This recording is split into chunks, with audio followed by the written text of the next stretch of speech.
Want to discover London like never before? Step beyond the surface with Wow Tours. Explore the city's hidden spiritual secrets, walk ancient ley lines, and uncover the mysteries of London's past, present, and future. Brought to you by Wisdom on Wellness and led by renowned crystal author and Akashic Records reader Gemma Petherbridge, these are more than just tours. They're journeys into the heart of London's esoteric history. Book your spot today and see London through a whole new lens. Visit wowtourslondon.com for tickets. Hello and welcome back to the Wow Talks podcast. This was recorded live at WowFest, and in today's episode we feature Lenna Sachinis, founder of Shift Happens, which is a holistic healing and psychedelic integration platform. Now, Lenna's practice is deeply shaped by her own healing journey, and after struggling with depression for much of her life, she turned to psychedelics for support. However, her experience was challenging due to a lack of preparation, knowledge, and guidance. So Lenna has now transformed these lessons into a comprehensive protocol designed to help others navigate safe and productive psychedelic experiences. In this talk, Lenna dives into the power of psychedelics as healing tools, sharing her personal insights and the importance of preparation and integration in the journey towards mental wellness. So let's explore the profound possibilities of psychedelics for healing in this eye-opening talk. We hope you enjoy. So you've all come to the right place. It's the last talk of the day, which means it's also the headline act, isn't it? So you know it, we know it. It's going to be brilliant. This is going to be so interesting. A brilliant topic that needs much more exploration. So really excited to hear your sharing on this. So this is Lenna Sachinis. Lenna. Yeah. You nailed the surname, which is amazing. Fell down at Lenna and nailed the surname. Anyway, enough about that. You're brilliant. We can't wait to hear what you have to say. The title of this talk is Psychedelics for Healing and Psychedelic Integration. Jokes aside, it's going to be really beautiful. Please give a big warm welcome to Lenna. Thank you, everybody. Just noticed there's a little mushroom up here. It's like they find me everywhere I go. So my name's Lenna, and I am the founder of Shift Happens, which is a psychedelic integration and harm reduction platform. I originally wanted to call it Shift Happens with commitment, consistency over time within a safe container, but it was really hard to fit on a business card. So Shift Happens is dedicated to providing safe psychedelic experiences as well as integration. And the way that I came to this work was through disaster. I came to psychedelics many years ago when I was at my lowest point in my life. I was at my real rock bottom, and I'd been suffering from severe depression and trauma for most of my life. And I'd got to the point where I was just done. You know, I'd exhausted everything the Western medical model had to offer me, which was psychotherapy, medication, and it just didn't work. And I just felt like there had to be something else. And I had this deep feeling that there was something else out there for me. And so I did what any desperate person would do, and I went for the thing that had the most promise, had the biggest, shiniest label, and everyone was telling me, this is the thing, this will take away your pain. And that thing was called ayahuasca. And for those of you who don't know what ayahuasca is, it's one of the most powerful plant medicines in the world. It's from South America. It's a wonderfully healing plant when used in the right context. The problem was, this was not the right context. Because of where I was, because my psyche was quite fragile, the experiences I had were just completely overwhelming. And I'm not going to go too deep into it, but it was a really poorly held retreat space. There was no support. There was an overdose of medicine. And it was quite a dangerous environment. And if I knew then what I know now, I would have gone running and screaming in the opposite direction, possibly towards a police station. But anyway, I survived the experiences, but they left me in what, the Western medical model would call a psychotic break.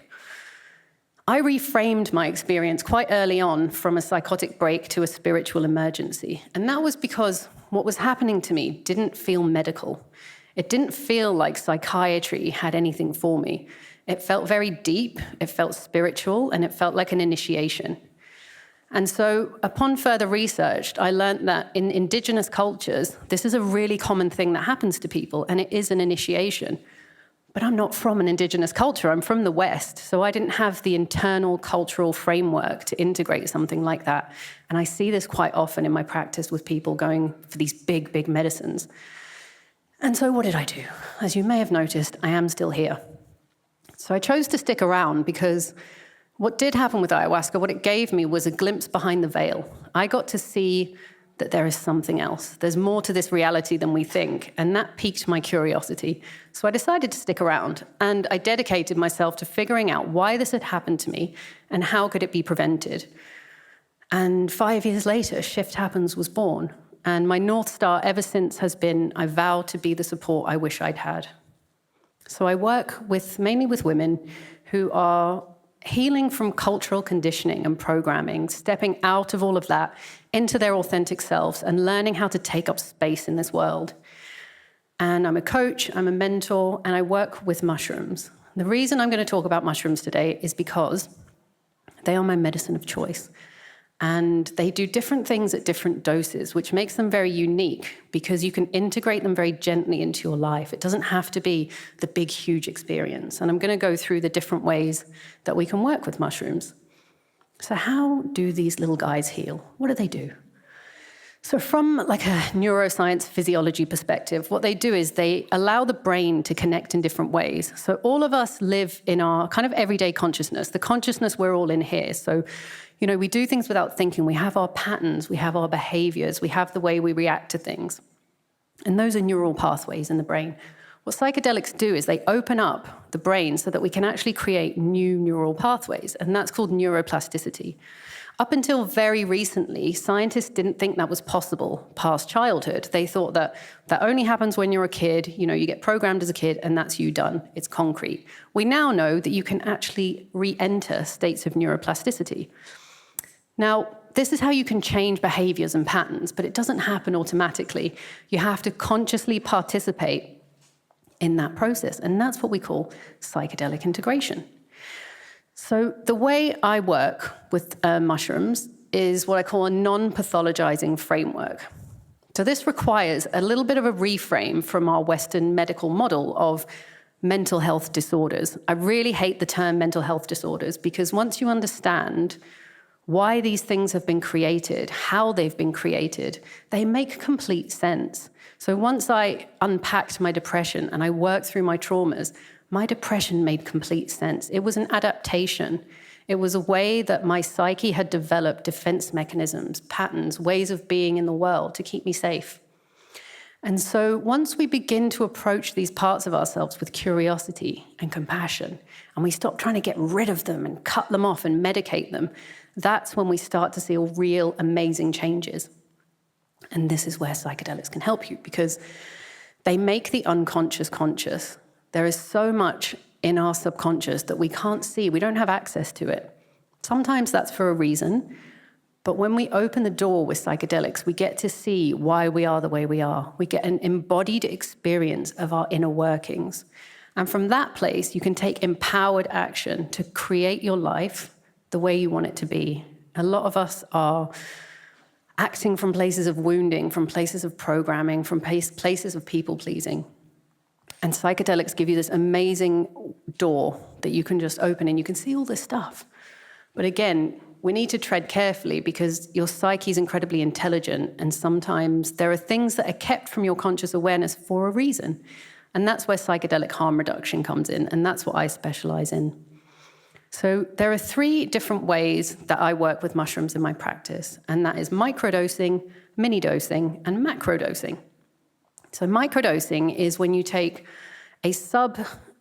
people call it sub-perceptual, but it's not really sub-perceptual because you can kind of feel it. So you take a sub-psychoactive dose of mushrooms according to a specific protocol, maybe 3 times a week with 2 days off. And people come to microdosing because it's been shown to enhance creativity, help with focus, elevate mood. Some people are using microdosing instead of antidepressants now.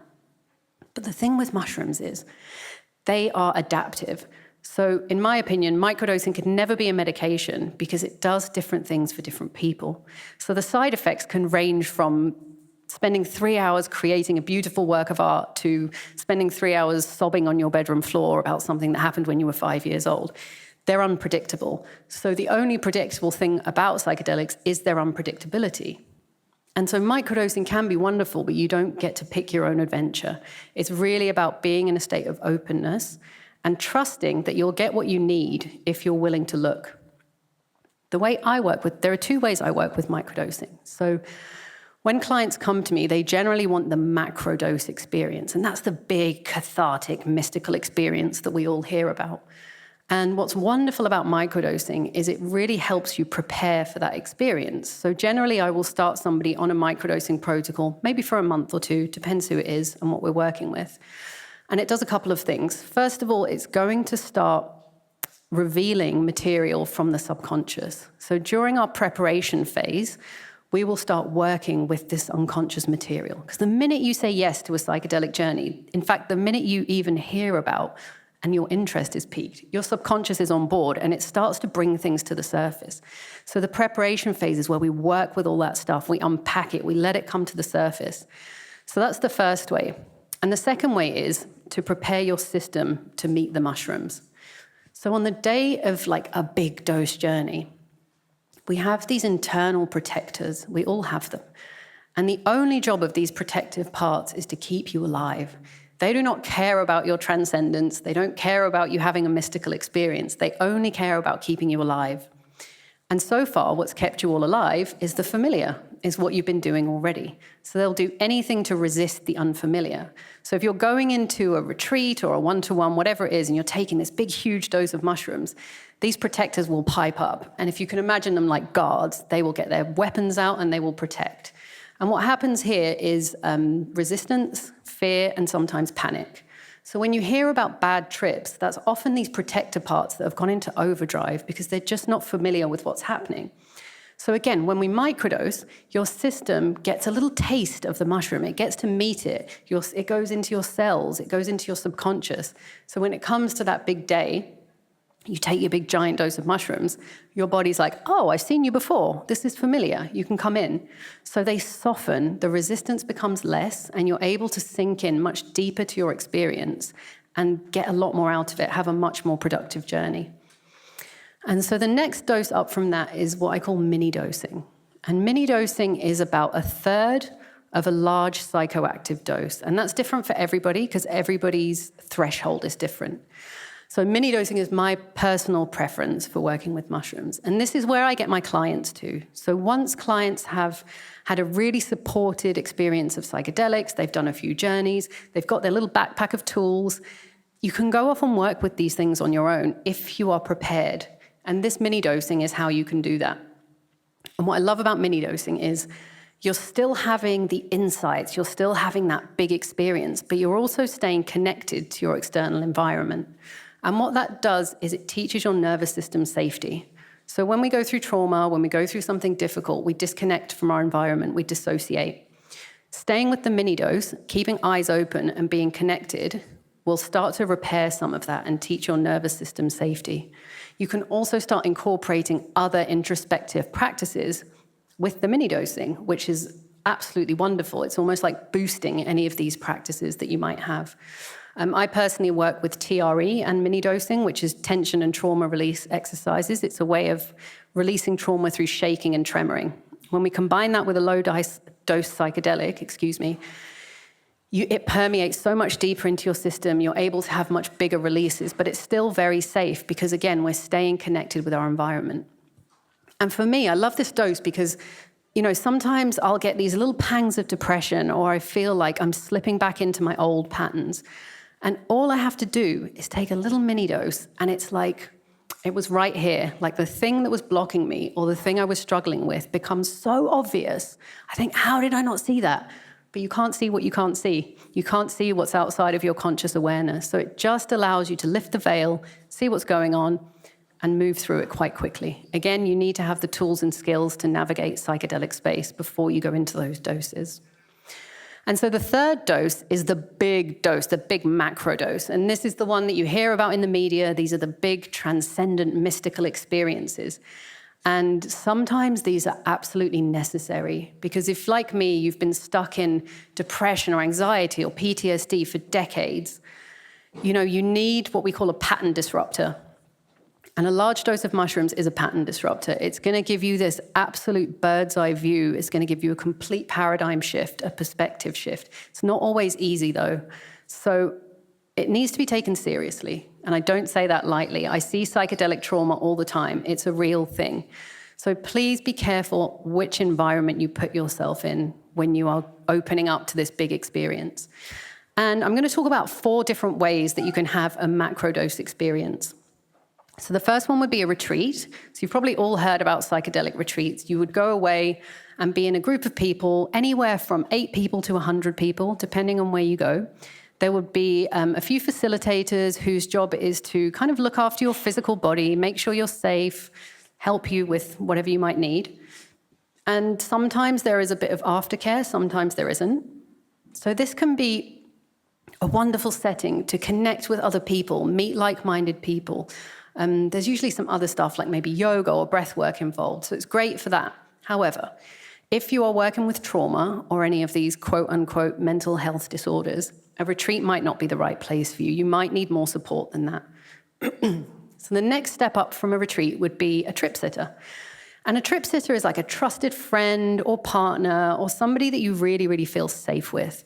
And their job is to look after your physical body. It's to be in the space with you throughout your journey, maybe help you to the bathroom if you're a bit wobbly, give you water, make sure you're drinking. But this is somebody who doesn't have professional training. Maybe they have their own experience, maybe they don't. So I would always be mindful of who you ask to trip sit you, because it's a lot of pressure for that person.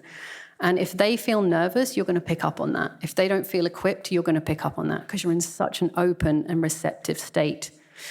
And so the next step up from a trip sitter would be somebody like me. So I call myself a facilitator. You might hear other words.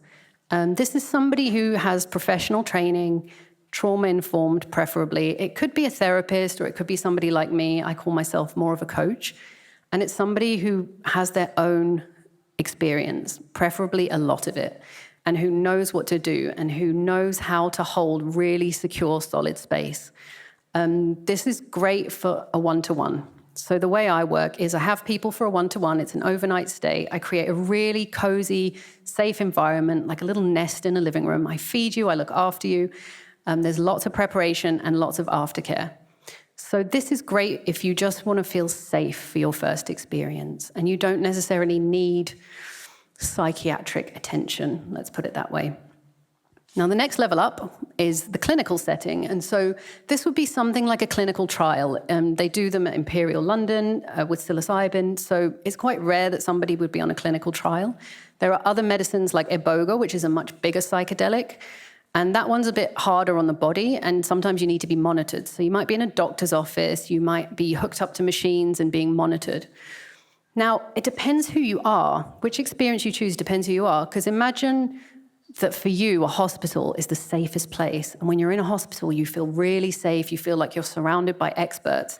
That would be a great setting for you. But imagine that you're in a hospital and you hate them, and you've had medical trauma, and you have a really bad association with doctors. It's the worst place for you. So it really depends on who you are. So how do you choose the right experience for you? So I would ask you to ask yourself one question, and that question is, how much internal safety do I feel in an unfamiliar environment? So think about if you were to fly halfway across the world, be in one of the most vulnerable positions of your life, surrounded by people you don't know. Maybe the facilitators don't speak your language. How does that make you feel? If that fills you with dread, that's not the right experience for you. You might need a little bit more one-to-one attention. And it is the Wild West out there, guys. These are controlled substances in most countries. They're profitable. There's a lot of ego flying around. So please beware of where you choose to go and ask loads of questions. Whoever you're working with should be really happy to answer your questions. They should be transparent about dose. They should be very open. You can ask anything you want. And above all else, really trust your intuition, trust your feeling, and always listen to it, because it will never lead you wrong. So how do we interface with psychedelics? Now, I'm going to use an analogy. Stay with me. going to use the analogy of a radio. So radios have a receiver, right? Something that receives a signal. And they also have an amplifier, which is what boosts the signal so you can connect to more channels. So just like a radio, we have a receiver, we have brains, we have bodies. And psychedelics are often described as non-specific amplifiers, which means that they act just like the amplifier in a radio. They will boost the signal so that you can connect to lots of different channels you would never normally have access to. And guys, there are a lot of them. And when you switch on and you open up, you have no idea what you're going to get. You could get childhood trauma FM. You could get like radio delusion. You just don't know, right? So my job is to get my clients into the state of receptivity and to go in there without preference. And that's really, really hard because most people that come to psychedelics have an expectation. So they might only want to have a mystical experience, or they might only want to have a transcendent experience. But imagine you switch on your radio expecting like Smooth Vibes FM, but instead you get death metal. Imagine how you might feel. Your nervous system is going to resist it. You're probably going to want to switch it off or change the channel. And it might be a bit of a shock. So stay with my analogy. We're in the psychedelic space, and you get the death metal channel. What could that mean? So it could mean hundreds of things, but one example, it could be your inner teenager who's been carrying so much rage and angst and just really needs to let it go. So if you resist that, or you try and switch it off, or you don't like it, that's when we run into bad trips, because what happens is resistance, fear, and panic. Not only that, you're rejecting a part of yourself. So your job as the voyager, as the journeyer, is to hold space for all parts of yourself, anything that wants to come online. And it takes some preparation to get into that state, because we all have preferences, we all have expectations. And a big part of my preparation process is weeding out the expectation, because there always is one, and transforming it into an intention. An intention is something that's much more open, it's much more fluid. And I think of it like a point on a compass. Like, I want to go in that general direction. It's like setting the GPS. Here's where I want to go. And then you just let go. And you might go on some twists and turns along the way. That's fine, because you don't have an expectation of how long it's going to take, how you're going to get there, how many times you're going to stop. You just kind of go with it. So that's the mindset that we're hoping to cultivate as you go into your psychedelic experience. And then what? So you've had this experience, you might have these insane insights, these big realizations. What do you do next? Now, this is the process of psychedelic integration. This is what I specialize in. Because psychedelics are intrinsically healing. We've spoken about what they do to the brain, how they give you this neuroplasticity, but there's so much more juice to squeeze in the integration phase. And this is what a lot of people are missing out on. So this is where you get to consciously recreate yourself. This is where you get to shed your patterns, where you get to move from dysfunctional relationships to security, where you get to move out of your programming. But it takes effort and it takes work, and it's worth it, because I see people all the time transform their lives with integration. So my theory is less medicine, more integration. So when we move into the integration phase, everybody's going to integrate things differently, because we're all completely individual. And so imagine you've been on a retreat and you come back and you realize that your cat is a shaman, or you've realized that you have the secrets to the universe. What do you do with that? Before you tell your entire family at your next family reunion, it's a really good idea to sit with it. It's a really good idea to let it settle, because what happens in a psychedelic journey feels massive. It feels 100% true, and it feels urgent. So you might come out of a psychedelic journey saying, I need to quit my job, and I need to move to Peru, and I need to become a shaman. There might be a little nugget in there of something that's calling you, maybe to be of service, maybe moving to a different country, but very rarely are psychedelic insights to be taken literally. So this is the process of integration. It's finding that little nugget in there and then letting the rest go. They're a bit like dreams. You know, you don't wake up and take your dreams 100% literally. We try and find the meaning. So that's the process of integration. And there's always going to be these 3 filters that everybody filters their psychedelic experience through. So it's, your worldview, your culture, and your belief system. So two people could have the exact same insight or the exact same vision, but once they filter it through their culture, their belief system, and their worldview, it could mean two completely different things. So that's why it's important to work with somebody like me or an integration coach or a therapist or even a trusted friend who is going to be non-judgmental.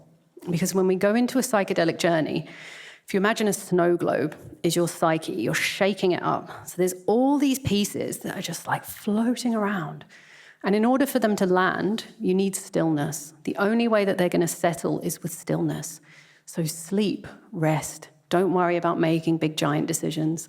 Some people have a rule of 3 weeks or 3 months. Don't make a big decision for 3 weeks or 3 months. You're going to be really tempted to, but just let it settle, sit with it. So in conclusion, the thing that I wish everybody knew about mushrooms was they are neutral. We have this kind of paradigm of something's coming to save you, something's coming to take away your pain. They're not benevolent, they're not malevolent, they are neutral. And actually, they can be tricksters. So mushrooms can fill you with absolute truth, and they can fill you with absolute delusion.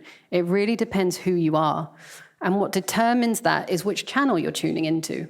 And which channel you're tuning into is all about your preparation process, who you're working with, who's holding space for you, the dose you're working at, the strain, what setting you're in. So it's messy, right? And once you throw on top of that, like ego, power dynamics, other human beings, other people's frequencies in the room, it can get to insanity levels. So when you open up and you switch on, take full responsibility for where you are and how you do it, because it makes so much difference. And if it's your first experience, even more important, I liken your first psychedelic experience to the first time you have sex. So if it's bad, like you're going to remember that, and it's going to affect the next time you do it. But if you feel safe and you feel held, it still might be a bit uncomfortable and a bit bumpy, but you're going to be ready to do it again.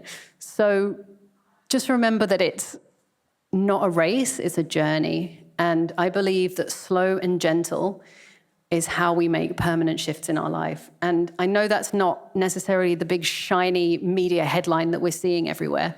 But from somebody who's been at this for a while and who's down here in the trenches working with people and seeing people transform their lives, slow and gentle is how the shift happens. So, yeah, thank you for listening, everybody. My name's Lenna, and I'll be hanging around for questions if anyone wants to come and have a chat. Thank you so much. Thank you for listening to our Wow Talks podcast. If you enjoyed today's episode, please be sure to subscribe and leave us a review. And we'd love for you to share your own wisdom on wellness. Join the conversation, share this episode with a friend, or follow us on social media for more updates at Wisdom on Wellness. Until next time.